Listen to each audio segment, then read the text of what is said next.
ഏകയാത്രാധിപതിയിൽ നമ്മുടെ ഇക്കൊല്ലം ഉപയോഗിച്ച പുതിയ ടൈപ്പ് പണ്ടത്തിൻ്റെ കാര്യമൊക്കെ പറഞ്ഞില്ലേ. നമ്മൾ ഇക്കൊല്ലം ഉപയോഗിച്ച ലൈറ്റ് ഇത് മാത്രമല്ല, എല്ലാ കാലത്തും ആ കാളെ നമ്മൾ ശ്രദ്ധിക്കുന്ന മുതൽ ലൈറ്റിന്റെ ഒഴിവാക്കാൻ പറ്റും. ഇന്നിപ്പോ നമുക്ക് എത്ര അപ്ഡേഷൻ വന്നു, ഈ അപ്ഡേഷൻ വന്നതിൽ നമുക്ക് ഒഴിവാക്കാൻ പറ്റാത്തൊരു സംഭവമാണ് ലൈറ്റ്. നമ്മള് അതായത്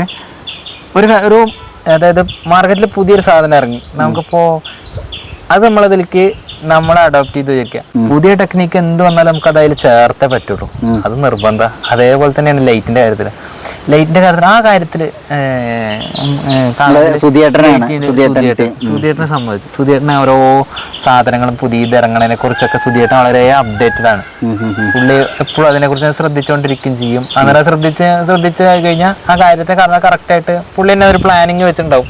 പുള്ളി തന്നെ സ്ക്രിപ്റ്റ് ഒക്കെ തയ്യാറാക്കി വെച്ച് സെറ്റ് ചെയ്തിട്ടുണ്ടാവും. എന്നിട്ട് ബാബുട്ടോട് സംസാരിക്കും. പണിയുന്നതിന്റെ കൂടെ തന്നെ ലൈറ്റിനുള്ളത് കൂടെ ആർച്ച് പണി കഴിഞ്ഞതിന് ശേഷം ലൈറ്റിനെ കുറിച്ചിട്ട് സുധിയേട്ടൻ പറഞ്ഞു കൊടുക്കും. ബാബുട്ടിന് പറഞ്ഞു കൊടുത്തു കഴിഞ്ഞാൽ ബാബുട്ടിന് ഒരു ഡിസൈൻ ചെയ്യുകയാണെങ്കിൽ അതില് എങ്ങനെ നമുക്ക്, അതായത് കാളയുടെ ഒരു പണ്ടം പണിയിൽ വളരെ ഡിസൈൻ നമ്മൾ ചെയ്യുന്ന സമയത്ത് അതിൽ ഒഴിച്ചുകൂടാൻ പറ്റാത്തൊരു സാധനമാണ് ഈ ലൈറ്റ്. ഓരോ പുതിയ സാധനങ്ങൾ വരുമ്പോൾ നമുക്കതിങ്ങനെ ഒഴിവാക്കാൻ പറ്റില്ല.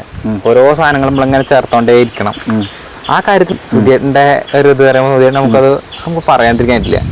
എന്നാൽ സുധിയേട്ടന് ഓരോ കാര്യങ്ങൾ, ടെക്നിക്കലും കാര്യങ്ങൾ ഓരോന്ന് അപ്ഡേഷൻ വരുന്നത് സുധിയേട്ടനെ എപ്പോഴും ശ്രദ്ധിച്ചോണ്ടാ.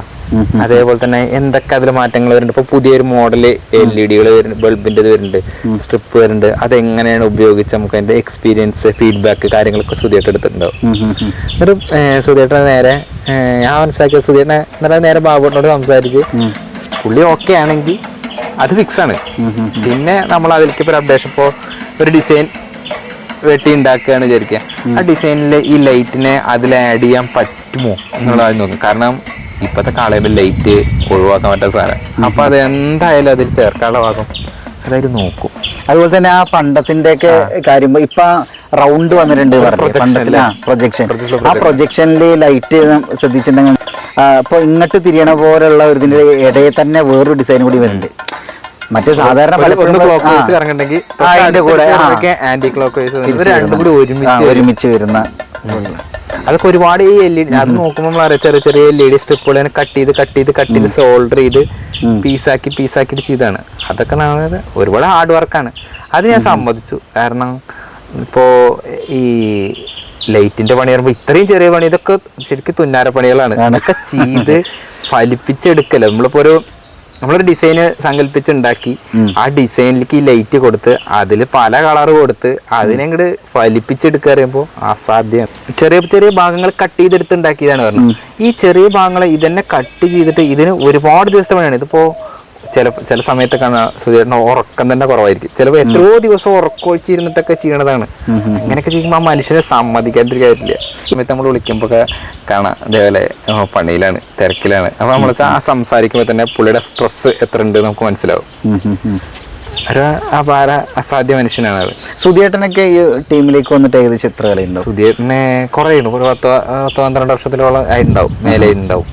അതായത് യുവരാജാവിന്റെ ഒക്കെ ലൈറ്റ് നമ്മുടെ സുധിയേട്ടനാണ്. ആ സമയത്ത് സുധിയേട്ടൻ, ഉണ്ണിയേട്ടനാണ് കാളത്തലയിൽ പെയിന്റ് ഒക്കെ യുവരാജാവിന്റെ. സുധിയേട്ടനെ കുറെ ഉണ്ടാവും. ഞാൻ കാണുന്ന കാലത്ത് സുധിയേട്ടൻ ഉണ്ട്. സുധിയേട്ടൻ മറ്റേ ആർച്ചിലൊക്കെ എടുത്തൊരു പണി, അത് ആർച്ചില് അതേപോലെ ആർച്ചിൽ ഒരു കണ്ടിന്യൂഷൻ ഒരു പീസ് താഴേക്ക് വരുന്നുണ്ട്, ഒരു ഫില്ലർ ബോക്സ് വരുന്നുണ്ട്. അതിലൊക്കെ വളരെ കറക്റ്റ് ആയിട്ട് എത്ര നല്ല ഭംഗിയുള്ള ലൈറ്റ്. പണ്ടത്തിലെ ലൈറ്റുകൾ കണ്ടിട്ടില്ല, ഒരു മഞ്ഞ ലൈറ്റ് ഉണ്ട്, ഒരു മിക്സഡ് ഉണ്ട്. അതേപോലെ ഇപ്പോഴത്തെ ലേറ്റസ്റ്റ് വന്നിട്ടുള്ളതാണ് പിക്സൽ ബൾബുകളൊക്കെ. ഈ പിക്സൽ ബൾബുകളെ പോലും വെല്ലണ രീതിയിലാണ് സ്ട്രിപ്പ് വെച്ചിട്ട് വർക്ക് ചെയ്തിരിക്കുന്നത്. അസാധ്യമാണ്, സമ്മതിച്ചേ പറ്റുള്ളൂ. അത് ഒരു പൂരപ്പറമ്പെന്ന് മറ്റൊരു പൂരപ്പറമ്പിൽ പരിപാടിക്ക് വരുന്ന സമയത്ത് എപ്പോൾ നമ്മളിപ്പോൾ ഇനിയിപ്പോൾ ഒരു പുത്തനാഴ്ക്കിലെ പൂരപ്പറമ്പെന്ന് നേരെ കഴിഞ്ഞിട്ട് നമ്മളിനിപ്പോൾ കുറച്ച് സമയത്ത് നമ്മൾ ചിലപ്പോൾ ആദ്യത്തെ പരിപാടി ചനവതിക്കാവിലെ പൂരപ്പറമ്പെന്നാണ് അവിടെ തുടങ്ങുന്നത്. അതിലേക്കാണ് നമുക്ക് ശരിക്കും ഈ സംഭവം വന്നിട്ടുള്ളത്. അതായത് ഈ പണ്ടെന്തിലേക്കാണ് കൊടുത്തിട്ടുള്ളത്, ആ സമയത്താണ് കൊടുത്തില്ല. പക്ഷെ അതിന് മുന്നേ പൂരങ്ങളുടെ പരിപാടികളുണ്ട്. താനൂർ ശോഭ പറമ്പുണ്ട്. അത് പോയി കഴിഞ്ഞാൽ അവിടെ തന്നെ താനൂർ, അവിടെ അടുത്ത് തന്നെ അധികാരിക്കോട്ട അവിടെ ഉണ്ടായിരുന്നു. അത് കഴിഞ്ഞ് പുന്നാമ്പറമ്പിൽ വന്ന് പിന്നെ കുറ്റിപ്പുറത്ത് ചെല്ലൂർ വന്നിട്ടുണ്ടായിരുന്നു. അതൊക്കെ കഴിഞ്ഞ് ഇത്രയും പൂരപ്പറമ്പ് കഴിഞ്ഞ് വരുമ്പോൾ ഇതില് ഈ ലൈറ്റുകൾ ചില ഭാഗങ്ങൾ ഓരോ പൂരപ്പറമ്പ് കഴിഞ്ഞ് വരുമ്പോഴും എത്തുന്നതും സുധിയേട്ടൻ ഇത് പിടിച്ച് സോൾഡർ ഗാനം പിടിച്ച് ഞാനൊക്കെ വിചാരിച്ച സുധിയേട്ടനെ വിചാരിച്ചിട്ടുണ്ട് ഇതെന്താ ഓരോ പൂരപ്പറമ്പ് കഴിയുമ്പോൾ നിങ്ങൾ സോൾഡർ ഗാനം പിടിച്ചിരിക്കുകയാണ്, ഈ സാധനം കൊടുത്തിട്ട് വേണം എന്തെങ്കിലും പണിയെടുത്ത് തുടങ്ങാന്ന് പറഞ്ഞിരിക്കുകയാണ്. എന്നാൽ ഒരു പൂരപ്പറമ്പെന്ന് വന്നിട്ട് ഒരു ദിവസം ഗ്യാപ്പ് ഇട്ട് അടുത്ത ദിവസം പോകുമ്പോഴേക്കും അതിലേക്ക് പുതിയൊരു ഇത് കയറി കഴിഞ്ഞു. എന്നാ ഏതെങ്കിലും ഒരു പറമ്പിൽ പോയി നമ്മള് ആരും ചോദിച്ചത് പണി നടന്നുകൊണ്ടിരിക്കുകയാണ് കേട്ടോ, അതുകൊണ്ട് ചില ലൈറ്റുകൾ അങ്ങനെയൊന്നും ഇല്ല, എല്ലാ ലൈറ്റ് കത്തണമുണ്ട്.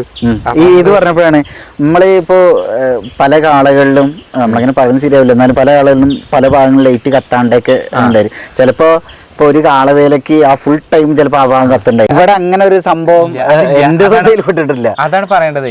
നമ്മളിപ്പോ ഒരു പൂരത്തിന് നമ്മൾ പോയി, ഉദാഹരണം പറയാണ് ചെനവതിക്കാവിൽ പൂരത്തിന് പോയി, അവിടെ പൂരം കഴിഞ്ഞിട്ട് ആ കാള അഴിച്ച് എല്ലാവരും കേട്ടോ അവിടുന്ന് കാള അഴിച്ചിട്ട് നമ്മൾ നേരെ പോണത് ചെർപ്പളശ്ശേരിക്കാണ്.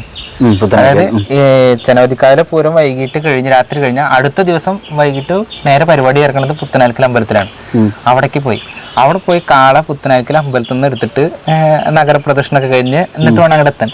ഇതിലെവിടെയെങ്കിലും കത്താത്ത ഭാഗങ്ങൾ ഉണ്ടെച്ചാൽ അത് മുഴുവൻ ചെക്ക് ചെയ്ത് കത്തിച്ച ശേഷം കളർ ക്ലിയർ ആക്കിയിട്ടാണ് ആർച്ചിലൊക്കെ ഉപയോഗിച്ചിട്ടുള്ള കളർ കോമ്പിനേഷനും അതുപോലെ സ്മൂത്ത് ആയിട്ടുള്ള കാരണം ആളുകൾക്കൊരു ഇതില്ലാതെ കണ്ണ് കുത്താത്ത രീതിയിലുള്ള നല്ല സ്മൂത്ത് ആയിട്ടുള്ള ഒരു കളർ കോമ്പിനേഷൻ വളരെ പക്കയാണ്. അതാണ് ഞാൻ പറഞ്ഞത്, ആ അത്രയും ആർച്ചിന്റെ അത്രയും ഹൈറ്റിന്റെ മേലെ 8 ഇഞ്ചിന്റെ ഒരു ഡിസൈൻ ഒക്കെ വന്ന ഡിസൈൻ ഇങ്ങനെ കറങ്ങി വന്ന് അടിഭാഗത്ത് എത്തുമ്പോൾ അതിലൊരു കണ്ടിന്യൂഷൻ എത്ര ആണ്, അത് തന്നെ ഒരുപാട് പീസ് ആക്കിയിട്ടാണ് വരുന്നത്. ആ സാധനങ്ങളെല്ലാം വളരെ കറക്റ്റ് ആയിട്ട് എത്തിച്ചെടുക്കാൻ നല്ല പ്രയാസം തന്നെയാണ്. ആർച്ചിനെ പെട്ടെന്ന് നന്നായിട്ട് എടുത്തു പറയേണ്ട ഒരു കാര്യമാണ്. അതായത് ആ ആർച്ചിൽ തന്നെ ഇപ്പൊ കുറെ ലെയറുകൾ വരുന്നുണ്ടല്ലോ, ആ എല്ലാ ലെയറിലും ഇപ്പോ ഇങ്ങനെയുള്ള രീതിയിൽ മാത്രമല്ല കത്തണത്. അതിൽ തന്നെ ചിലതിൽ ഒരു സ്ക്വയർ രീതിയിലോ റെക്ടാങ്കിൾ രീതിയിലോ അതുപോലെ ഇങ്ങനെയുള്ള രീതിയിലോ ഒക്കെ മൊത്തത്തിലുള്ള മനസ്സിന് ഡിസൈനുകൾ പല ഡിസൈനുകൾ അതിലുള്ളതിൽ കൂടെ ചെയ്യുന്നുണ്ട്, അല്ലാത്ത കൂട്ടിച്ചേർത്തെടുക്കുന്നുണ്ട്.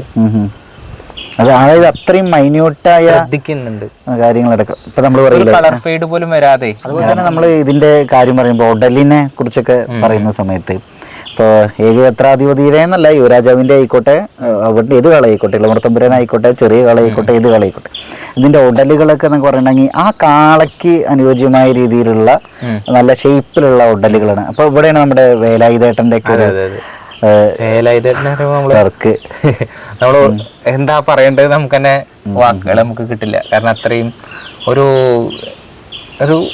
അതൊരു കല തന്നെയാണ്. കാരണം വേലായുധേട്ടനെ കുറിച്ച് നമ്മൾ പറയുമ്പോൾ ഒരു ഏകഛത്രാധിപതിയിൽ മാത്രമായിട്ട് ഒതുങ്ങി നിർത്തേണ്ട ഒരാളല്ല. അപ്പൊ നമ്മള് വലിയ കാളയാണ്, ഇപ്പൊ നിലവിന്റെ തമ്പുരാൻ വലിയ കാളയാണ്, നമ്മൾ ആരും ഒഴിവാക്കി പറയണ്ടല്ലോ. അപ്പൊ അതിന്റെ വരെ ഉടലിന്റെ കാര്യം എത്രയും വൃത്തിയായിട്ട് വരിഞ്ഞ് മുറുക്കി ഒതുക്കിയിട്ടുള്ളത് വേലായുധേട്ടനാണ്. അതായത് നമ്മുടെ ബാബുവേട്ടന്റെ കാളകളിൽ മാത്രമല്ല, പല കാളകളിലും പുറമെ പല അവരെല്ലാരും വേലായുധേട്ടന്റെ കൈ പതിയാത്ത ഇടങ്ങളില്ല. വേലായുധേട്ടനാണ് ഈ മേഖലയിൽ ഏറ്റവും സീനിയറായ, നമ്മൾക്ക് പറയുമ്പോ സീനിയർ ആയിട്ടുള്ള മോസ്റ്റ് സീനിയർ ആയിട്ടുള്ള ഒരാളാണ്. വളരെ വൃത്തിയായിട്ട് നമ്മളത് ചെന്ന് നോക്കുമ്പോൾ തന്നെ അറിയാം, ഓരോ കെട്ടുകളും മുറുക്കങ്ങളും പോലെ വലിഞ്ഞ് കറക്റ്റായിട്ട് ടൈറ്റാക്കി മുറുക്കി കെട്ടി വെച്ചിട്ടുണ്ടാവും. അതിലൊരു ഭാഗത്ത്, അതായത് നമ്മളിപ്പോ ബാക്കിയെല്ലാം പോലെയല്ല, ഒരു ഉടല് പറയുമ്പോൾ അതായത് ശരിക്കും ഒരു ജീവനുള്ള കാളയിലുള്ളത് എല്ലാം തലയിലും മറ്റു ഭാഗങ്ങളിലും ഒക്കെ ഇവർ കൊണ്ടുവരാൻ ശ്രമിക്കുമ്പോൾ കറക്റ്റായിട്ട് അതേപോലെ തന്നെ അതിലെന്തൊക്കെയാണെന്ന് വെച്ചാൽ കാളുടെ എല്ലിനൊരു ഭാഗം കുറച്ച് പുറത്തേക്ക് തള്ളി നിൽക്കുന്നുണ്ടാവും. അതേപോലെ വയറിന്റെ ആ ഭാഗത്ത് അതിനൊരു പേശികള്, അതെല്ലാം ഉടലുമ്പില് എത്ര കണ്ട് ചെയ്യാൻ പറ്റുമോ അത്ര കണ്ട് പെർഫെക്ഷൻ ആയിട്ട് വേലായുധേട്ടൻ കാൽമുട്ടുകള്, കുളമ്പ്, അങ്ങനെ എല്ലാം വളരെ വൃത്തിയായിട്ട് ചെയ്യുന്നുണ്ട്.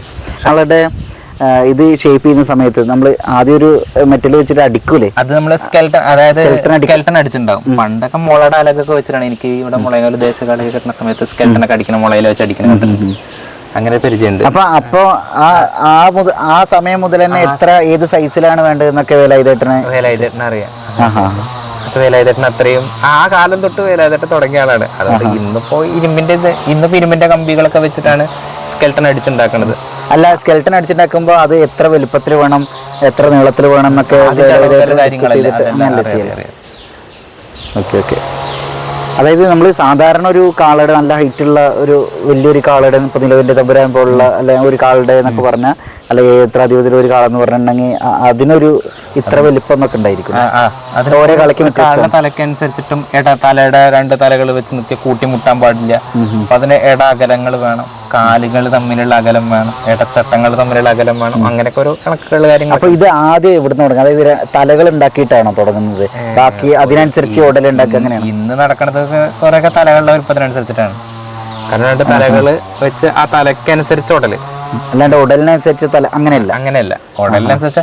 പക്ഷെ ഇന്നിപ്പോ നമ്മളിപ്പോ ഇന്ന് കാണുന്ന തലകളുടെ വലുപ്പത്തിനനുസരിച്ചുള്ള ഉടലുകളല്ല പലതും ഉള്ളത്. എന്നാലും നമുക്ക് കൊണ്ട് നടക്കാൻ കൂടി പറ്റണ്ടേ.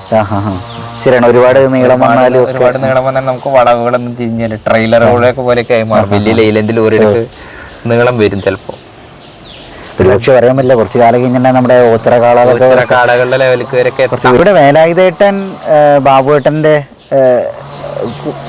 ഇവരൊരുമിച്ചായിട്ട് ഏകദേശം എത്ര കാലം ഉണ്ടാവും? ഞാന് കാണുന്ന കാലം തൊട്ടുണ്ട്. അപ്പൊ അതിലപ്പുറം ചിലപ്പോ ബാബുവേട്ടന്റെ തുടക്കകാലം തൊട്ട് തന്നെ ഉണ്ടാവും എന്നാണ് എനിക്ക് തോന്നുന്നത്. കുലുക്കലൊരു ഹരിയേട്ടന്റെ കാളുണ്ട്, വലിയ കാളായിട്ടോ. ആ വലിയ കാള, അങ്ങനെ വലിയ കാളകള്, അതുപോലെ ചെറിയ കാളകള്, ഇന്നും അതിനൊക്കെ വളരെ കറക്റ്റായിട്ട് ആ ഓടൽ വരികണതിന്റെ തന്നെ ഒരു ഇതെല്ലാവരും കൂടുതലായിട്ട് ആശ്രയിക്കുന്നത് വേലായുധേട്ടനാണ്. അതായത് ഇന്ന് കാളപ്പറമ്പുകളിൽ കാണുന്ന വലിയൊരു ഭൂരിഭാഗം കാളകളിൽ വേലായുധേട്ടന്റെ കൈകള് എത്തിയിട്ടുണ്ട്.